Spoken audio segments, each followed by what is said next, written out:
La nouvelle campagne choc de Greenpeace et des affiches qui mettent du temps à charger. On est lundi, t'es dans le quad neuf et je te fais un récap des actus de com et de marketing.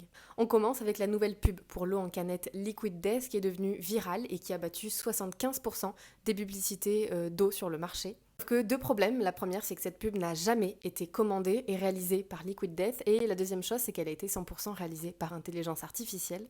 C'est donc une expérience créative qui a été menée avec l'outil IA VO3 de Google DeepMind et la pub aurait coûté en tout 800 $. On vous met un extrait juste là, n'hésitez pas à aller la voir en entier sur YouTube. Not why I pulled you over. Oh boy. Is it the busted taillight? Nuh-uh. Is it because of the license plate?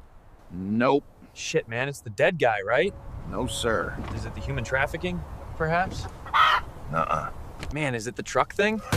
I don't think so. Well, what is it then? À l'occasion du Stampede de Calgary 2025, c'est un festival canadien dans lequel il célèbre la culture western, McDonald's Canada dévoile une série de visuels dans lesquels ils détournent les tenues des cow-boys pour mettre en avant leur menu. Comme d'habitude, hyper impactant et même pas besoin de texte pour qu'on comprenne très bien de quel produit ils nous parlent. En Suède, le nombre de personnes atteintes de la maladie d'Alzheimer est en très forte augmentation, alors pour sensibiliser la population, la fondation Alzheimer Suède vient de sortir une nouvelle campagne. Très simple visuellement, on y voit des portraits de famille, mais dont les visages sont en train de charger, une métaphore au final pour rappeler l'impact de la maladie sur la mémoire. Rappelez-vous, récemment, Greenpeace International a écopé d'une amende de 600 millions de dollars pour avoir soutenu des manifestations pacifiques contre un projet pétrolier. Ils sortent de leur silence avec 4 nouvelles affiches réalisées par l'agence Strike. Ces 4 visuels font référence à l'amende avec des mentions comme payable en nature, en grosse coupure, payable en espèces ou encore en liquide, une façon très créative de rappeler que cette amende sera payée au détriment de l'environnement.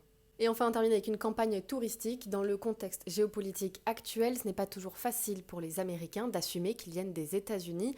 Alors le gouvernement canadien vient de sortir une campagne pour les rassurer sur le fait qu'ils sont toujours les bienvenus chez eux. Bonjour, est-ce que je peux vous aider? Sorry, I don't speak French. I'm just visiting. Well, then welcome to Canada's Eastern Townships. Where are you visiting from? I'm American. Okay.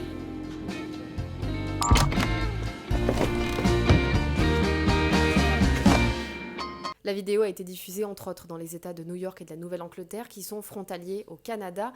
L'objectif semble avoir été atteint puisque sur TikTok, des utilisateurs se sont dit être émus par cette démarche et rassurés par l'accueil qui leur sera réservé au Canada.